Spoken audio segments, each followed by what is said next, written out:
ce livre on pourrait presque penser que c'est une espèce d'apostille parce que il est composé en fait de deux parties. Une première qui s'achève pas vraiment à la page 190. Alors moi je l'ai dans l'édition de l'époque là, chez POL. Je l'avais acheté à ce moment-là parce que c'est un livre dont on avait beaucoup parlé. Et puis il y a une deuxième partie qui semble avoir été un petit peu rajoutée, comme si la première partie était un peu en attente et puis la deuxième partie aurait été faite après. Donc la première partie se passe juste après la guerre, la 40, 45, 46. Et il y a ensuite une deuxième partie qui est censée se passer en 81, 82. Et pour vous mettre un peu sur la piste, le titre, quoi de neuf sur la guerre? La réponse est rien, c'est-à-dire c'est toujours pareil. Par rapport à l'antisémitisme, hein, c'est toujours la même chose. Il pourrait y avoir une troisième apostille qui serait aujourd'hui. Hein, 2015, les cimetières barbouillés, les murs, tous les événements qui peuvent se produire. Et encore aujourd'hui, tu me disais à Lyon, un événement tragique, terroriste apparemment. Et à Sousse, en Tunisie aussi, des touristes 27 pour l'instant, touristes mitraillés sur la plage. Donc il semblerait que, c'est pas forcément là des juifs, mais c'est quand même des problèmes qui se perpétuent. Donc quoi de neuf sur la guerre? Rien, ça continue. Alors Christian m'a dit tu liras ce que tu voudras, soit en continu, hein, à partir de la première page, et puis au bout de 20 minutes on s'arrête. Moi j'ai préféré faire un montage pour balayer un petit peu le livre, et peut-être choisir des passages que je jugeais peut-être plus intéressants que d'autres. Mon nom, c'est Abramovitch. Maurice Abramovitch. Ici, à l'atelier, on m'appelle Abraham Auschwitz. Au début, parce que ça nous faisait rire. Maintenant, c'est plutôt par habitude. C'est Léon, le presseur, qui avait trouvé ça. Pas tout de suite. Il n'avait pas osé. Parce que tout de même, un ancien déporté, c'est d'abord un ancien déporté, même si c'est un bon mécanicien. Comme un mécanicien, je ne crains personne, surtout en rapidité. Quand je me suis présenté ici en début de saison, on était deux pour la place, c'est-à-dire que d'autres sont venus aussi, avec le journal sous le bras, mais on était déjà à la machine. L'autre, il était jeune et fort, et à sa manière de regarder le modèle de la machine, j'ai vu tout de suite qu'il connaissait bien le métier. Pourtant, quand 40 minutes après, je finissais de monter la deuxième manche, il commençait seulement à placer le col.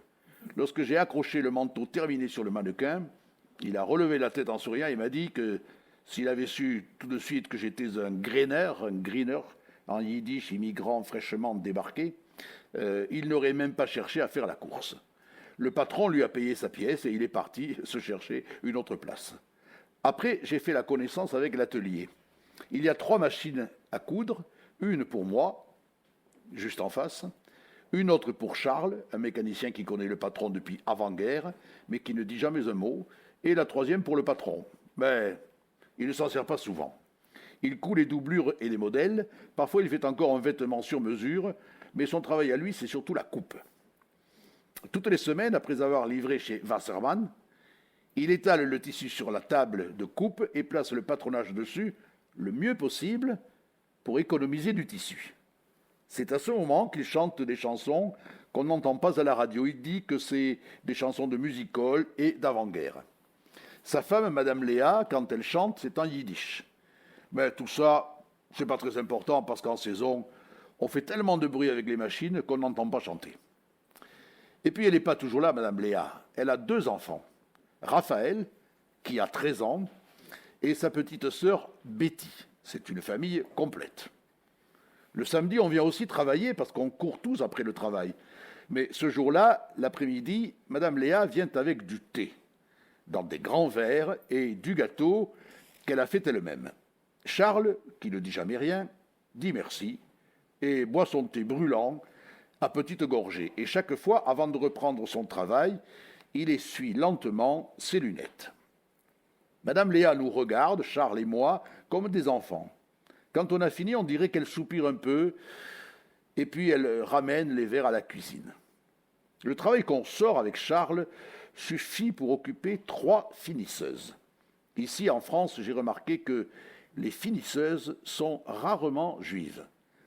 C'est-à-dire que des fois, il y a une jeune qui est juive, mais elle finit vite par se marier avec un mécanicien et ils deviennent patrons.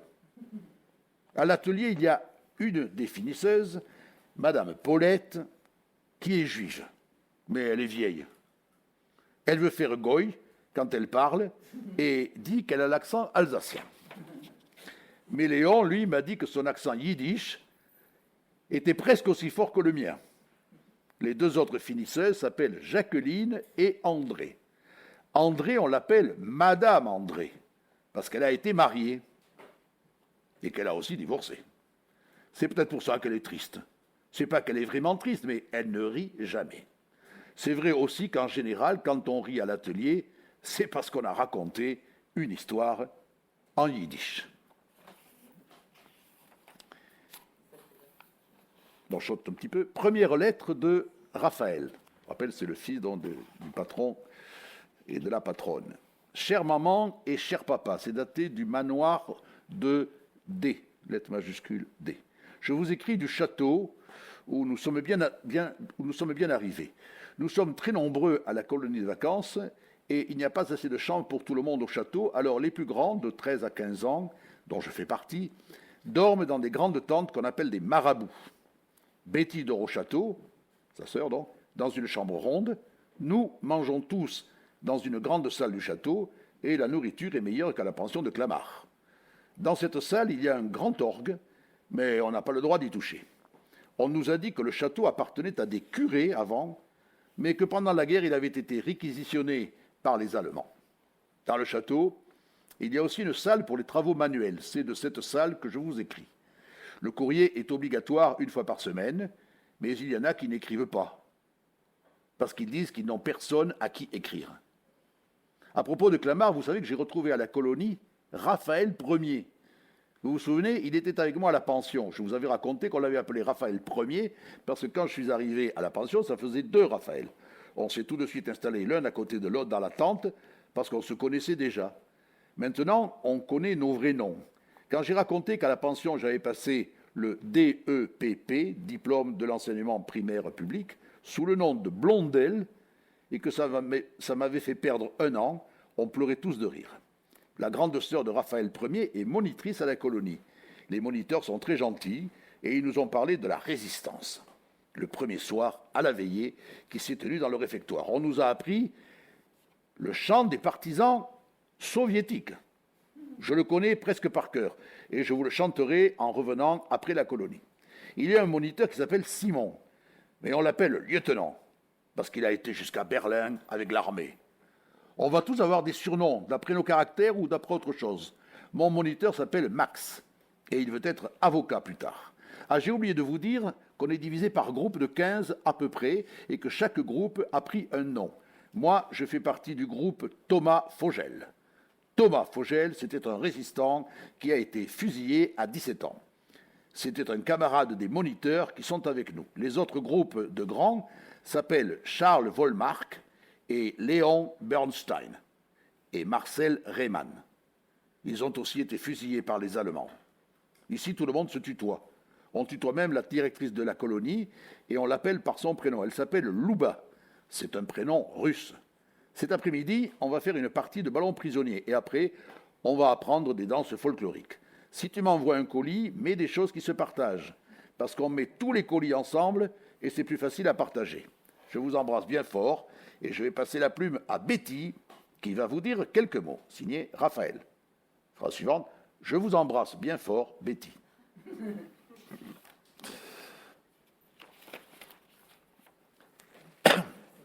Quatrième lettre de Raphaël.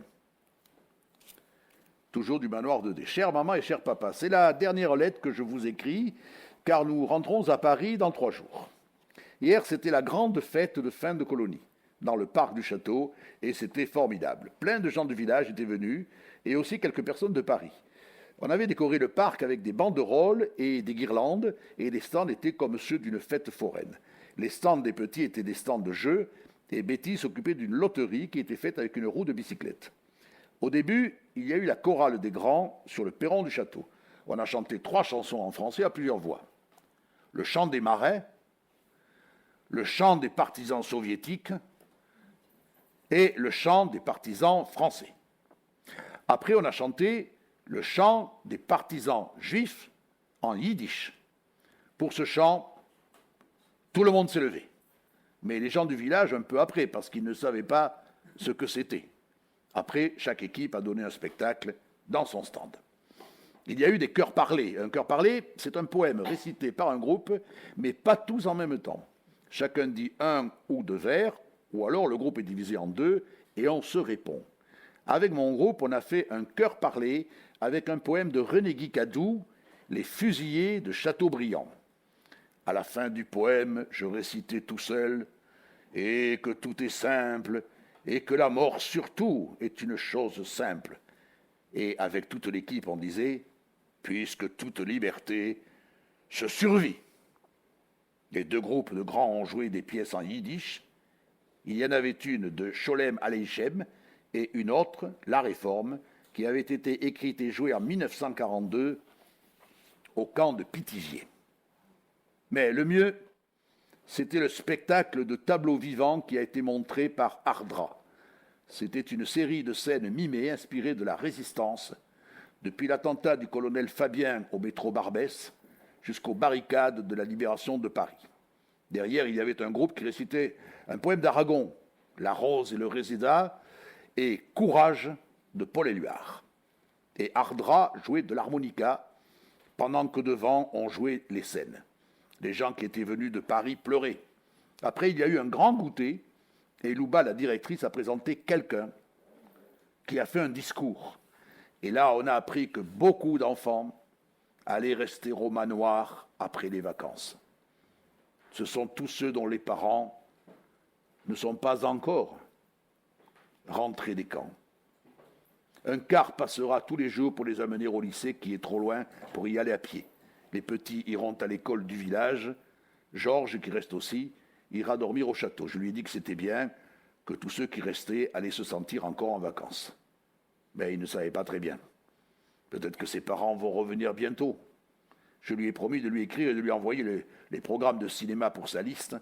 Si le jour de courrier est maintenu, il aura à qui écrire maintenant. À part ça, demain, on doit nettoyer le parc pour qu'il soit propre pour notre départ. Et on doit nous peser aussi pour savoir si on a bien grossi pendant la colonie. Si vous venez nous attendre à la gare, on arrive jeudi à 4h30 de l'après-midi à la gare Saint-Lazare. Je vous embrasse bien fort, Raphaël.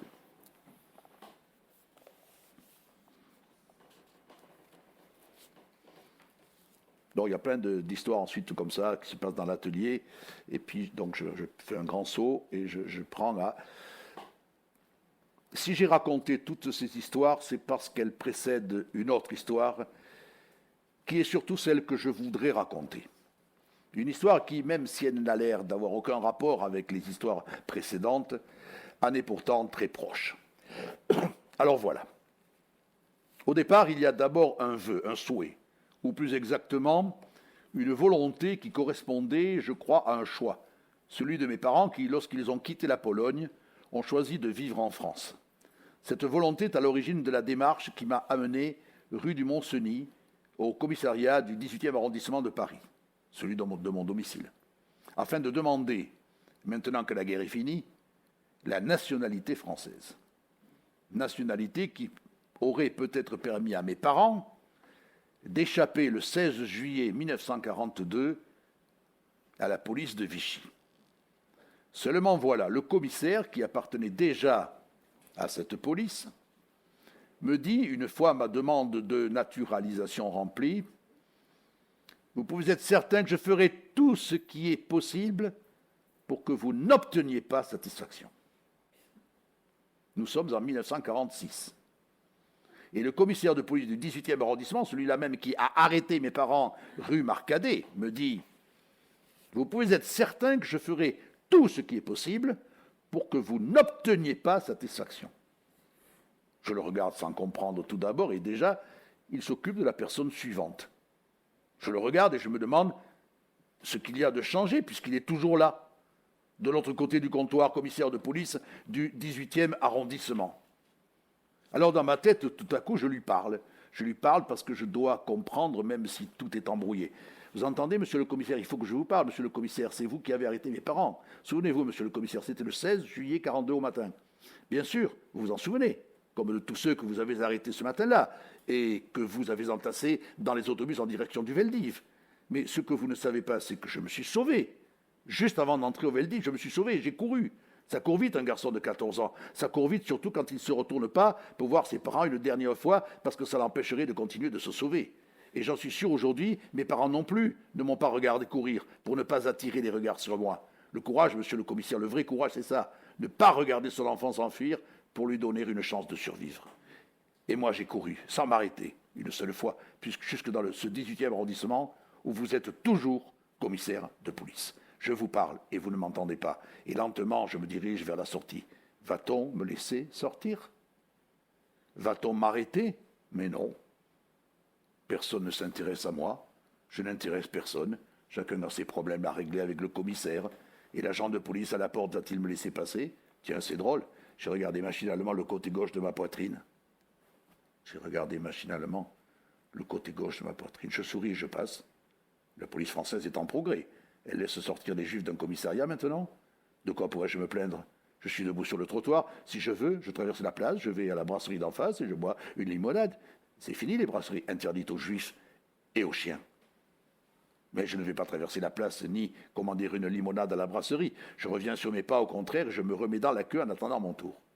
C'est qu'il faut que je vous parle, monsieur le commissaire. Il faut que je vous dise que mon identité, vous êtes en train de me la donner. Je suis défini.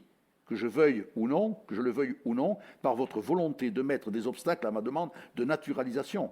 Mais dites-vous bien que c'est à peu près tout ce que vous pouvez faire contre moi, et que vous le vouliez ou non, dans quelques instants, je sortirai à nouveau de ce commissariat, je sortirai libre, je sortirai apatride et libre, et vous me regarderez sortir sans comprendre, et tout ce que vous pourrez penser n'aura strictement aucune espèce d'importance. Mais avant de sortir, il faut que je vous apprenne quelque chose. Il faut que je vous fasse part d'une décision que je viens de prendre à l'instant même. Il faut que je vous en fasse part parce que soudain j'éprouve grâce à vous un immense désir, celui d'écrire. Oui, monsieur le commissaire, j'écrirai pour devenir écrivain, pour devenir un écrivain de langue française. Je prendrai le temps nécessaire, j'y mettrai l'application nécessaire, mais j'écrirai. Je ferai encore certainement une foule de choses, comme vendre pendant un certain temps encore au marché de Kremlin-Bicêtre, le dimanche matin, des vêtements que d'autres que moi auront fabriqués. Je continuerai à donner des cours pour vivre, mais j'écrirai. J'écrirai pour dire le scandale de votre présence ici, dans ce commissariat, et pour dire que vous n'avez pas réussi à tout anéantir, puisque je suis vivant. Là, devant vous, avec mon projet d'écriture. C'est à nouveau mon tour. Oui, monsieur le commissaire, je suis revenu. Vous me regardez surpris et vous ne comprenez pas. Si, rassurez-vous, vous avez été très clair tout à l'heure, mais ça ne fait rien. Vous pouvez me redire cette phrase que je connais maintenant par cœur et que pourtant je suis venu entendre à nouveau. Vous pouvez être certain que je ferai tout ce qui est possible pour que vous n'obteniez pas satisfaction. Seulement voilà, vous vous trompez, monsieur le commissaire. Je ne suis pas venu pour vous demander quoi que ce soit. Je ne vous demanderai plus rien parce que maintenant que ce que vous m'avez fait, que ce que vous avez fait, ce n'était pas seulement pour exécuter des ordres. Ce que vous avez fait, vous l'avez fait parce que vous ne m'aimez pas. Vous n'aimez pas mon nom et vous ne m'aimez pas. Je suis revenu, monsieur le commissaire, simplement pour vous dire ceci. Merci, monsieur le commissaire.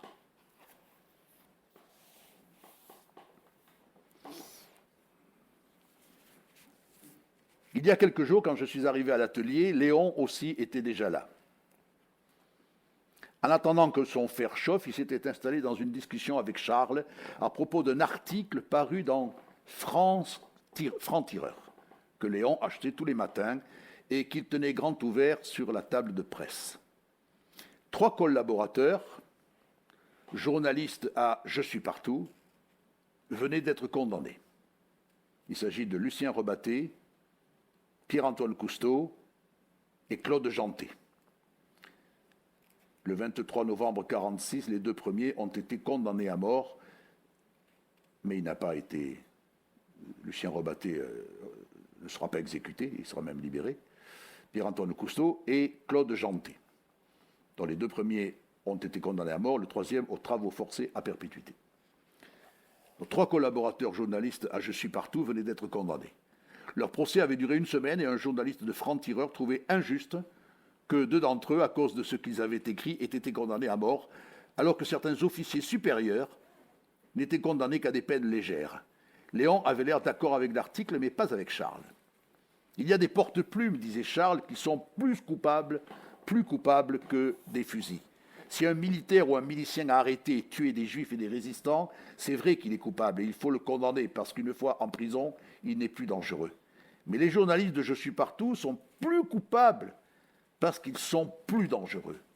C'est à cause de leurs articles que des miliciens se sont engagés. C'est parce qu'ils ont écrit mort aux juifs que la police en a arrêté des milliers. Tu en connais beaucoup qui ont protesté ? Je crois qu'il y aurait eu autant de juifs dénoncés. Tu crois qu'il y aurait eu autant de juifs dénoncés si les Français n'avaient pas lu ce qu'ils ont lu dans les journaux ? Moi, je n'ai eu aucune pitié quand Brasillac a été fusillé. Et j'en aurai pas non plus quand Rebatté sera fusillé à son tour au fort de Montrouge. J'en aurai pas parce que leurs idées, c'est comme le venin. Elles continueront malheureusement à circuler même après leur mort. Et Rebatté n'a pas été fusillé, il a été gracié le 12 avril 1947 et libéré en 1952.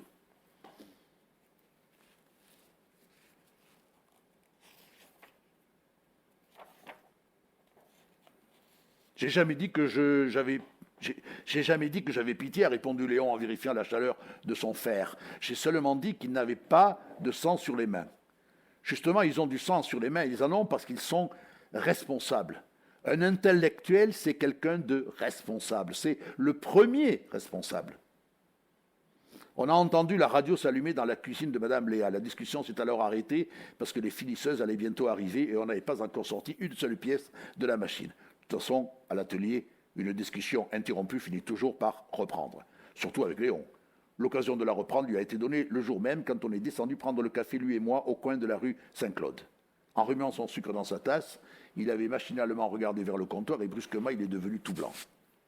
Il y a quelque chose qui ne va pas. J'ai été en prison avec ce type, a dit Léon sans quitter le comptoir des yeux. En prison ? J'ai suivi le regard de Léon, appuyé au comptoir, un homme qui pourtant n'avait pas l'air juif, finissait une bière. Oui, pas longtemps, une journée. Mais c'était assez. Et celui-là, je ne l'oublierai pas. C'est un fasciste. L'homme est sorti du café sans nous remarquer. Quand je me suis retourné vers Léon, il essayait de boire son café, mais sa main tremblait trop. Alors il a reposé sa tasse et il a raconté. C'était un peu avant votre arrivée à l'atelier en 1945, en avril 1945. Ça a commencé aux 3 rue des Guillemites, derrière la rue des Francs-Bourgeois. Il y a un type qui, malgré un avis d'expulsion, refusait de rendre son logement à un juif qui venait de rentrer de déportation. Une première fois déjà, un huissier, accompagné d'un commissaire, avait dû battre en retraite devant une bande organisée prévenue par l'occupant. Et cette fois encore, malgré la présence d'un quart de police dans la rue, une trentaine de fascistes ont empêché le déménagement et avec des types venus d'un peu partout, ils ont aussitôt organisé une manifestation antisémite. Ils étaient peut-être 500 rue Vieille du Temple qui criaient « La France aux Français, mort aux Juifs !» Ils étaient dirigés par un lieutenant en uniforme et ils agressaient les Juifs chaque fois qu'ils en reconnaissaient un. Je ne savais pas que les Français étaient comme les Polonais, qu'ils savaient reconnaître un Juif. Ils avaient eu le temps d'apprendre, cela en tout cas. Mais je ne comprends pas, les miliciens n'avaient pas été arrêtés à la Libération ? Pas tous, a répondu Léon rapidement. C'est pour ça que je n'étais pas d'accord avec Charles ce matin. Les fascistes sont capables du pire. La France était libérée, on se battait déjà dans les rues de Berlin, et là, en plein Paris, des fascistes criaient à nouveau « Mort aux Juifs !» Dans leur tête, puisque beaucoup étaient libres, c'est que rien n'avait vraiment changé. Il ne faut pas oublier qu'à cette époque, les procès de Pétain et de Laval n'avaient pas encore eu lieu. Ce n'est que le mois dernier qu'au procès de Nuremberg, les criminels de guerre nazis ont été condamnés. Et encore, pas tous. Mais ça donne plutôt raison à Charles sur les idées qui circulent. Ça nous donne raison à tous les deux. Il faut punir les coupables, pas forcément ceux qui ont crié « mort aux Juifs », parce que s'il fallait tous les arrêter. Pas pour se venger non plus, même si ça fait du bien, mais parce que si les coupables sont en liberté, ceux qui sont morts, alors ils sont morts pourquoi? Pour rien. Mais la police, ce jour-là, elle n'a rien fait. Si, mais après. D'abord, dans le quartier, on a vite été prévenus de ce qui se passait. Les manifestants, on les a retrouvés rue du Roi de Sicile, oui, et il y a eu une véritable bataille rangée. Ceux qui disaient que les Juifs étaient trop lâches pour se battre ont dû regretter de l'avoir seulement pensé. Quand je suis arrivé, il y avait 2 salauds qui frappaient à coups de pied un vieux Juif tombé par terre. J'ai cru devenir fou. J'avais vu les premières photos des camps, je ne vous apprends rien, et ce qui se passait devant moi, pour moi, c'était la même chose. Je me suis souvent dit depuis que si ce jour-là j'avais eu en main un revolver qu'on m'avait donné dans la résistance, j'aurais pu les tuer. Je tapais encore dessus quand les flics m'ont arrêté. Mais pourquoi c'est vous qu'ils ont arrêté? Pourquoi? Par habitude, sans doute. Et puis ils n'ont pas regardé. Ils ont fait un lot du tout. Et le plus drôle, Maurice, c'est qu'il y avait plus de juifs arrêtés que de fascistes. Et celui-là qui vient de sortir, c'est un des fascistes qui s'est retrouvé au poste de police avec moi. Le froid est entré dans mon corps et j'ai mis mes mains dans mes poches de pantalon comme chaque fois que je sens ce froid-là. On croit n'avoir plus rien à apprendre. Et voilà que dans ce monde libre et presque paisible dans lequel j'étais finalement arrivé, le fascisme existait encore et ne prenait même pas la peine de se cacher. Et je terminerai par ce passage qui est de la deuxième partie, donc 1981-1982, journal de Raphaël, devenu entre-temps photographe, 81, donc graffiti encore, à Bagneux, cette fois au cimetière parisien de Bagneux. Pour y aller, je connais bien le chemin de la porte d'Orléans, c'est juste Montrouge à traverser. J'ai pris cette habitude, j'y vais une fois par an au cimetière de Bagneux, tous les ans, entre Rosh Hashanah et Yom Kippour, la communauté juive se réunit pour commémorer ses disparus. Pour chaque ville, pour chaque bourgade, une pierre tombale. Sur chaque pierre tombale, des noms gravés. La liste de ceux qui, justement, n'ont pas eu de sépulture. Et on lit les noms, tout simplement. Tous les noms inscrits sans en oublier aucun. Mais avant, il y a la cérémonie officielle devant le monument des anciens commandants juifs. Cérémonie avec discours et Kaddish. Alors, Raphaël, on n'a pas encore vu tes parents aujourd'hui. C'est Etner, le président de la société de Radon. Ils sont à Tel Aviv pour la bar mitzvah de Samuel, le fils de Betty. Il a 13 ans déjà, Mazel Tov. Alors, et toi, quand est-ce que tu viens à nos réunions? Tu sais qu'on a besoin de jeunes comme toi avec tout ce qui se passe. Tu as vu dans quel état ils ont mis les tombes? Tu n'as pas ton appareil photo? Non, je n'ai pas mon appareil photo. À sa poitrine, il y a une vignette épinglée. Souviens-toi, 6 millions de victimes de la barbarie nazie. Difficile de ne pas se souvenir ici. Avec tout ce qui se passe, justement, comme les murs des locaux de l'UJRE, 70 tombes du cimetière ont été profanées. 70 tombes recouvertes de graffitis antisémites. Chaque année, la communauté juive était surtout heureuse de se retrouver. Cette année, elle se presse indignée vers la 115e division. On veut voir comme pour vérifier ce qu'on sait déjà. Les journaux ont parlé de groupuscules marginaux, mais ici, on sait depuis longtemps ce que deviennent et de quoi sont capables les groupuscules marginaux. Les tombes de Bagneux sont couvertes des noms des victimes de ce qui, un jour, en Allemagne, au début des ans 20, n'était encore qu'un groupuscule. L'allée de la 115e division n'est pas assez large pour contenir la foule qui circule entre les tombes. Une femme avec son mouchoir essaie d'effacer une croix gammée qui recouvre plusieurs noms. Elle n'y parvient pas. Elle gratte avec son ongle et n'y parvient toujours pas. Machinalement, je porte la main à l'endroit de ma poitrine où pend habituellement mon Leica.